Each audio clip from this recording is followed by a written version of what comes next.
اگر مسائل رمضان کے کافی سارے باقی ہیں تو میں جلدی جلدی وہ مسائل نمٹا دیتا ہوں۔ انشاءاللہ زندگیوں میں رمضان بار بار آتا رہے گا۔ مسائل رہ گئے تھے رمضان میں، یہ ریکارڈ نہیں ہو سکے، تو میں نے سوچا چلیں رمضان گزرنے کے بعد کر لیتے ہیں اس کو۔ کہتے ہیں جی بغیر داڑھی والا بچہ کیا نماز پڑھا سکتا ہے؟ کیا کوئی بغیر داڑھی والا لڑکا تراویح یا نماز پڑھا سکتا ہے؟ حافظ عبد الرحمن لاہور سے۔ دیکھیں بغیر داڑھی کا مطلب اگر وہ بچہ ہی نابالغ ہے تو نابالغ بچہ بالغوں کی امامت نہیں کر سکتا، لیکن اگر بغیر داڑھی کا مطلب یہ ہے کہ بالغ ہے اور داڑھی کاٹتا ہے تو داڑھی کاٹنا یہ کھلا فسق ہے۔ خالف الیہود والنصارى اعفوا اللحى وقصوا الشوارب، صحیح حدیث میں داڑھی بڑھانے کا حکم ہے، اور یہ تغییر خلق اللہ بھی ہے۔ تمام پیغمبروں کی داڑھی تھی، تورات میں اب تک داڑھی کا لکھا ہوا ہے کہ موسیٰ علیہ السلام نے یہودیوں کو حکم دیا داڑھی رکھنے کا، تو یہ اجماعی مسئلہ ہے۔ لہذا اگر کوئی شخص داڑھی کاٹتا ہے یا ایک مٹھی سے کم کرتا ہے تو وہ بہرحال یہ بڑا فسق ہے اور کبیرہ گناہ کا ارتکاب ہے، تو ایسے شخص کو اپنے اختیار سے امام بنانا جائز نہیں ہے، کیونکہ کھلا فسق جو شخص کرتا ہو اس کو امام بنانے کی اجازت نہیں ہے۔ ہاں اگر آپ کی مرضی کے بغیر کوئی امام بن گیا ہے تو پھر نماز اسی کے پیچھے پڑھی جائے گی، کیونکہ نماز فاسق کے پیچھے جائز ہے۔ یعنی جب امام کی سلیکشن کریں تو اس میں ان سب چیزوں کو دیکھیں، لیکن اگر کہیں امام سلیکٹ ہو گیا ہے آپ کی سے پوچھے بغیر، آپ کی مرضی کے بغیر، تو پھر جماعت کی نماز نہیں چھوڑی جا سکتی، پھر جہاں بھی جماعت ہو رہی ہو اس کے پیچھے نماز پڑھنا جائز ہوگا، بشرطے کہ توحید پرست ہو، مشرک نہ ہو۔ رمضان میں مغرب سے پہلے نفل پڑھنا، رمضان میں مغرب کی جماعت سے پہلے کچھ وقت ہوتا ہے، کیا اس میں نفل پڑھ سکتے ہیں؟ غزالی صاحب انڈیا سے، جی پڑھ سکتے ہیں۔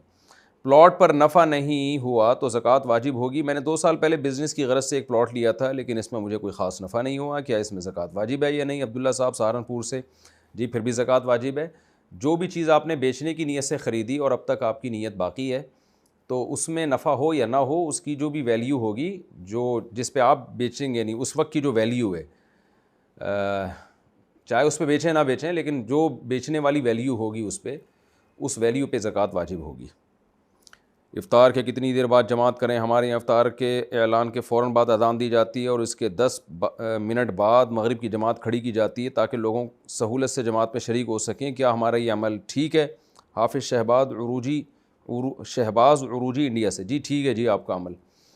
روزے میں لیڈیز کولیگ سے بات چیت کرنا، ہم جس کمپنی میں کام کرتے ہیں وہاں مرد اور عورتیں دونوں ہیں، روزے کی حالت میں میرا خواتین کے ساتھ بات چیت کرنا کام کے حوالے سے، کیا اس سے روزے پہ کوئی اثر پڑے گا؟ جبکہ کام کی مجبوری کی وجہ سے یہ ضروری ہوتا ہے۔ عمران خان قطر سے، مجبوری ہے، جائز ہے، اپنی نیت کو ٹھیک رکھیں، بہن سمجھ کے بات کیا کریں، بہن کہہ کے بات کیا کریں۔ جب کسی غیر عورت سے بات کرنی پڑے نا، آدھا فتنہ اسی سے ختم ہو جاتا ہے کہ آپ اس کو بہن کہہ دیا کریں، سسٹر یا بہن، یا آپ کسی عمر میں چھوٹی ہے تو بیٹی کہہ دیا کریں، اس کا بھی اس سے بڑا فرق پڑتا ہے ایسے الفاظ سے۔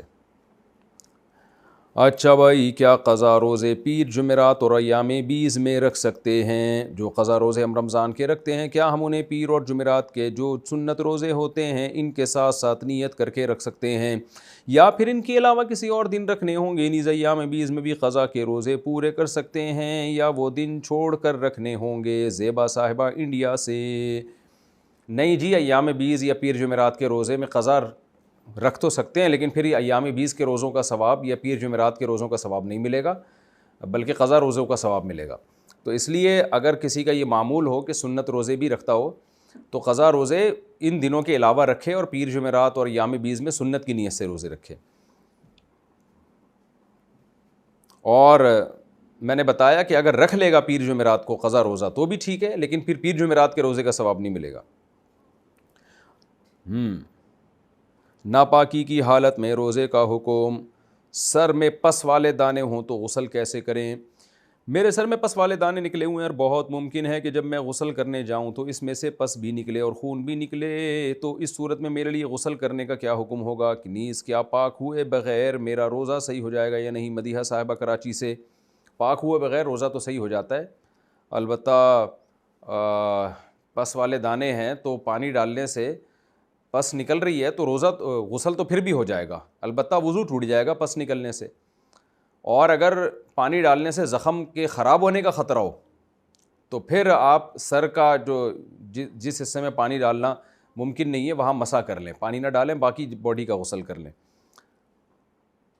رمضان میں کمزوری کی وجہ سے بیٹھ کر نماز پڑھنا مجھے آئے دن کمزوری رہتی ہے اور لو بی پی رہتا ہے گرمی کی وجہ سے، اور رمضان میں روزے رکھتی ہوں تو اٹھنے بیٹھنے میں بہت مشکل ہوتی ہے، چکر آنے لگتے ہیں، گھبراہٹ ہونے لگتی ہے۔ کیا میں بیٹھ کر نماز پڑھ سکتی ہوں؟ فرض نماز کھڑے ہو کر ہی پڑھتی ہوں، لیکن سنت اور نوافل اور تراویح بیٹھ کر پڑھ سکتی ہوں یا نہیں؟ اہلیہ فہد انڈیا سے، جی سنت نوافل تراویح آپ بیٹھ کے پڑھ سکتی ہیں، فرض نماز بہرحال حتی الامکان کھڑے ہو کر ہی پڑھیں۔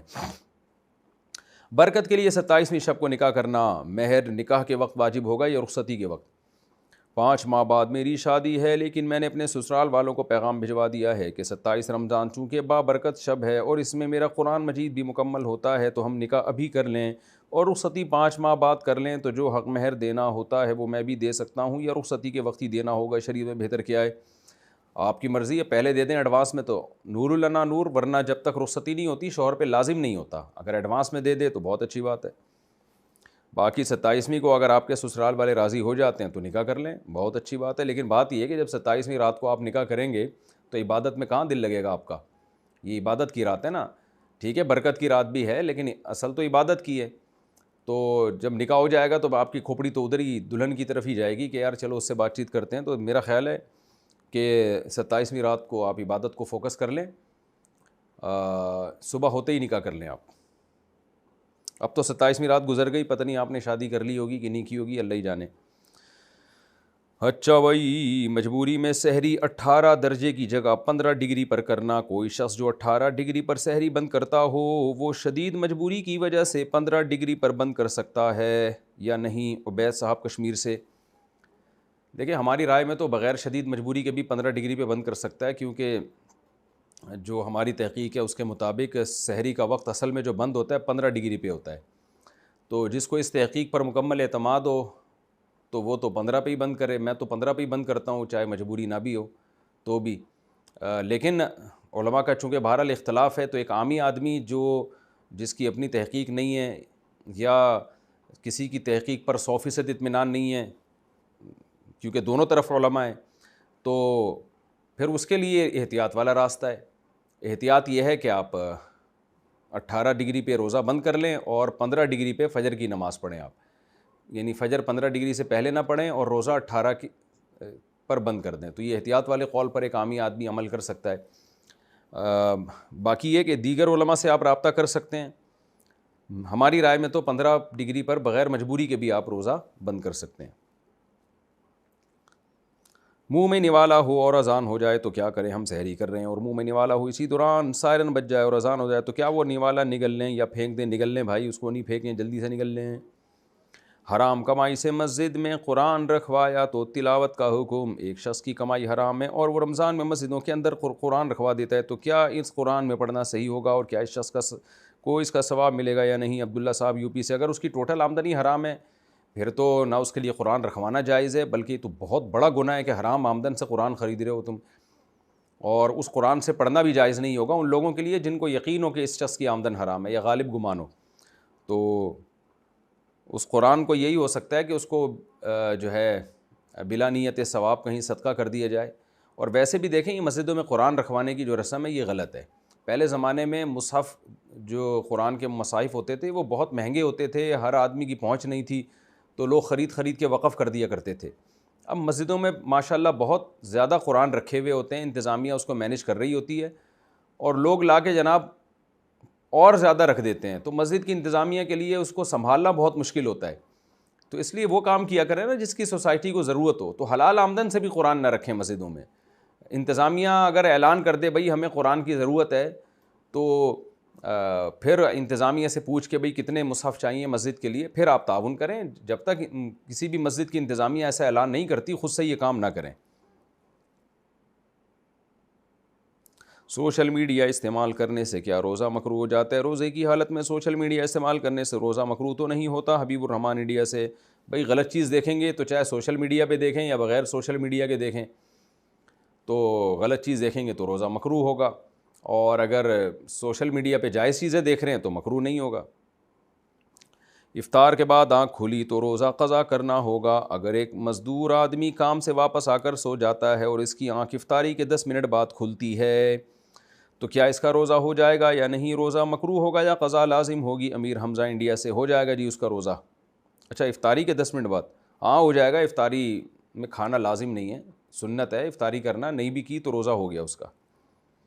امام کے ساتھ تکبیر تحریمہ نہیں پڑھی تو کیا نماز لوٹانی ہوگی؟ اگر مقتدی نے لا علمی کی وجہ سے امام کے پیچھے تراویح میں یا کسی اور نماز میں تکبیر تحریمہ نہ پڑھی یا کسی بھی تکبیر کو نہ پڑھا ہو اور سلام پھیرتے وقت سلام بھی نہ کہا ہو تو اس کی نماز کا کیا حکم ہوگا؟ کیا اس طرح پڑھی ہوئی نماز ساری نمازیں دوبارہ دہرانی ہوں گی؟ بنت اشرف انڈیا سے۔ دیکھیں تکبیر تحریمہ تو کہنا نماز میں داخل ہونے کے لیے ضروری ہے نا۔ اب یہ امام کے ساتھ ایسے ہی آ کے کھڑا ہو گیا اور اس نے کسی بھی طرح سے اللہ کی تعظیم کا کوئی کلمہ کہا ہی نہیں نماز میں داخل ہونے کی نیت سے، تو پھر تو وہ نماز میں داخل ہی نہیں ہوا، تو پھر تو اس کی نماز نہیں ہوگی، تو اس لیے اس کو تو یہ نماز لوٹانی ہوں گی اپنی نمازیں۔ اس میں کیا ٹائم لگتا ہے کہ اللہ اکبر آ کے کہہ دے آدمی؟ ہاں باقی تکبیریں اگر نہ کہیں ہو رکوع میں جاتے ہوئے رکوع سے اٹھتے ہوئے تو کوئی حرج نہیں ہے، خلاف سنت کام تو کیا لیکن نماز ہو جائے گی، لیکن اگر تکبیر تحریمہ ہی نہیں کہی ہے تو پھر نماز نہیں ہوگی۔ مانگنے والوں کو زکوٰۃ دینا، زکوٰۃ کے مصارف کون کون سے ہیں؟ جو گھر پر مانگنے آتے ہیں کیا ان کو زکوٰۃ دے سکتے ہیں؟ بھائی جو گھروں پہ مانگنے آتے ہیں اگر مستحق ہیں تو دے سکتے ہیں، مستحق نہیں ہیں تو نہیں دے سکتے۔ عام طور پہ تو پروفیشنل لوگ ہی ہوتے ہیں یہ اور مستحق نہیں ہوتے، لیکن بہرحال کوئی مستحق ہے تو دے سکتے ہیں۔ اعتکاف میں کپڑے بدلنے کے لیے مسجد سے باہر جانا کیا ضروری ہے؟ کیا اعتکاف کے دوران کپڑے بدلنے کے لیے مسجد کی حدود سے باہر جانا ضروری ہوگا یا مسجد میں ہی اپنے خیمے کے اندر بدل سکتے ہیں؟ مسجد میں ہی بدلیں، کپڑے بدلنے کی ضرورت ایسی نہیں ہے کہ اس کے لیے آپ کو باہر جانا پڑے، وہ مسجد کے اندر بھی بدلے جا سکتے ہیں، چادر وغیرہ باندھ کے، یا وہ جو لٹکائے ہوئے ہوتے ہیں نا لوگوں نے اپنے حجرے بنائے ہوئے ہوتے ہیں۔ سالن بناتے وقت دھواں سونگھ لیا تو کیا روزہ ٹوٹ جائے گا؟ احتیاطی طور پر دھواں سونگھنے سے، اختیاری طور پر دھواں سونگھنے سے روزہ ٹوٹ جاتا ہے، تو یہ جو ہم سالن بناتے ہیں اس کا دھواں جو اٹھتا ہے اگر اسے اختیاری طور پر سونگھ لیا جائے تو کیا اس سے روزہ ٹوٹ جائے گا؟ فوزیہ صاحبہ انڈیا سے۔ اس سے بچنا ممکن نہیں ہے، جو خواتین سالن بنا رہی ہوتی ہیں اس میں دھواں اٹھتا ہے تو ناک میں بھی جاتا ہے، سونگھا بھی جاتا ہے، تو اس سے روزہ نہیں ٹوٹے گا۔ البتہ یہ جو گرد و غبار ہے مٹی کی اڑ رہی ہو اور جا کے باقاعدہ اس کو جو ہے نا اپنے پھیپھڑوں میں داخل کیا جا رہا ہو تو پھر روزہ ٹوٹ جائے گا، اس نیت سے کہ آپ اس کو باقاعدہ سانس کھینچ رہے ہیں تاکہ یہ گرد میرے پھیپھڑوں میں جائے۔ لیکن اگر ویسے ہی آپ اس کو سونگھ رہے ہیں جو نارمل لوگ چلتے ہوئے سونگھ ہی رہے ہوتے ہیں، اس سے بچنا ممکن نہیں ہوتا، تو اس سے روزہ نہیں ٹوٹتا۔ اور کھانا پکاتے ہوئے جو خواتین کی ناک میں دھواں جاتا ہے تو وہ تو معاف ہے، ویسے ہی اس سے کوئی فرق نہیں پڑتا روزہ، اور اس میں ویسے بھی ذرات بھی نہیں ہوتے اس کے۔ اچھا بھائی، حمل کی وجہ سے روزہ چھوڑا تو کیا فدیہ واجب ہوگا؟ میں پریگننٹ ہوں جس کی وجہ سے ڈاکٹر نے روزہ چھوڑنے کا کہا ہے، گھر والے کہہ رہے ہیں کہ ایک روزے کے بدلے 2000 روپے فدیہ دینا ہے، کیا یہ بات صحیح ہے؟ اس بارے میں تفصیلی بتا دیں۔ دیکھیں ایک ڈاکٹر سے مشورہ نہ لیں، 2-3 ڈاکٹروں سے پوچھیں۔ رمضان کا روزہ جو ہے یہ اتنی ہلکی چیز نہیں ہے کہ جسے ذرا سی باتوں پہ چھوڑ دیا جائے، یہ اسلام کا رکن ہے۔ آج دودھ پلانے والی خواتین، پریگننٹ خواتین ذرا سی باتوں پہ روزہ چھوڑ دیتی ہیں، تو لیکن ایسا نہیں ہے۔ 2-3 ڈاکٹروں سے مشورہ لیں اور ڈاکٹر کو کہیں کہ بھائی کیا واقعی کوئی نقصان غالب گمان ہو کہ اس میں نقصان کا خطرہ ہے، صرف وہم ہونا کافی نہیں ہے، غالب گمان ہو تو پھر روزہ چھوڑیں۔ ویسے اصولی طور پر پریگننسی میں روزہ چھوڑنے سے بچے کو کوئی نقصان نہیں ہوتا، بلکہ پریگننسی میں تو ویسے ہی خواتین سے کھایا ہی نہیں جاتا جو ابتدائی دنوں کی پریگننسی ہوتی ہے۔ ہاں متلی آ رہی ہے، الٹیاں آ رہی ہیں، اس کی وجہ سے روزہ چھوڑنا پڑ رہا ہے تو ایک الگ بات ہے، لیکن جہاں تک ہماری تحقیق ہے تو پریگننسی میں نہ کھانے سے بچے کو بھی کوئی نقصان نہیں ہے، یعنی روزہ رکھنے سے، اور ماں کو بھی کوئی نقصان نہیں ہوتا۔ افطار کے بعد سے لے کے صبح صادق تک بہت ٹائم ہے کھانے پینے کا۔ بہرحال 2-3 ڈاکٹروں سے مشورہ لے لیا جائے، وہ سارے اگر کہتے ہیں کہ واقعی صرف وہم نہیں ہے، غالب گمان ہے کہ نقصان ہوگا بچے کو یا ماں کو، تو پھر روزہ چھوڑ دیں۔ اور اگر روزہ چھوڑ دیا اس تفصیل کے بعد تو پھر قضا رکھنی ہے بعد میں، جب صحت ہو جائے تو پھر بعد میں قضا رکھیں۔ فدیہ روزے کا وہ دے گا جو قیامت تک نا امید ہو جائے کہ میری اب صحت ہو ہی نہیں سکتی، روزہ رکھنے کی امیدیں ہی ختم ہو گئی ہیں، تو اس پر پھر فدیہ واجب ہے۔ اچھا بھائی، جمعۃ الوداع کی حیثیت اور فضیلت رمضان المبارک کے آخری جمعے کو جمعۃ الوداع کہنا کیسا ہے؟ جمعۃ الوداع کی کیا فضیلت ہے؟ ارمان یوپی۔ جمعۃ الوداع کی کوئی فضیلت نہیں ہے کوئی اسپیشل، باقی یہ کہ اس کو جمعۃ الوداع کہنا کیسا ہے تو کہہ سکتے ہیں، وداع کا مطلب الوداع کہتے ہیں نا، الوداعی تقریب ہے، جا رہا ہے بھائی، تو کہہ سکتے ہیں کہ آخری جمعہ رمضان کا جا رہا ہے، تو کہنے پر گورنمنٹ کی طرف سے کوئی پابندی نہیں ہے، نہ اللہ کی طرف سے، کسی کو کچھ بھی کہا جا سکتا ہے، بس ایسی چیز نہ کہیں جس سے سامنے والے کو تکلیف ہو۔ تو کچھ بھی کہہ سکتے ہیں، کوئی الفاظوں کے بکھیڑوں میں یعنی اس کو اتنا زیادہ سیریس نہیں لینا چاہیے. تو جمعۃ الوداع کو جمعۃ الوداع کہہ سکتے ہیں بھائی، آخری جمعہ رمضان کا، لیکن اس کی کوئی فضیلت وارد نہیں ہوئی ہے احادیث میں. کیا چاند رات میں دعائیں قبول ہوتی ہیں؟ لیلۃ الجائزہ یعنی چاند رات کی شریعت میں کیا فضیلت ہے نیز؟ کیا چاند رات میں دعائیں بھی قبول ہوتی ہیں؟ اسامہ صاحب کراچی سے. اس پر میں تفصیلی کلپ ریکارڈ کروا چکا ہوں، وائرل بھی ہوا ہے میرا، کہ لیلۃ الجائزہ سے متعلق کوئی بھی حدیث صحیح نہیں ہے، اور بعض علماء کہتے ہیں فضائل میں ضعیف حدیثیں چلتی ہیں. تو اس میں ایک اشکال یہ ہوتا ہے کہ یہ فضائل کی بات نہیں ہے، تو ایک مسئلہ ثابت کر رہے ہیں نا آپ.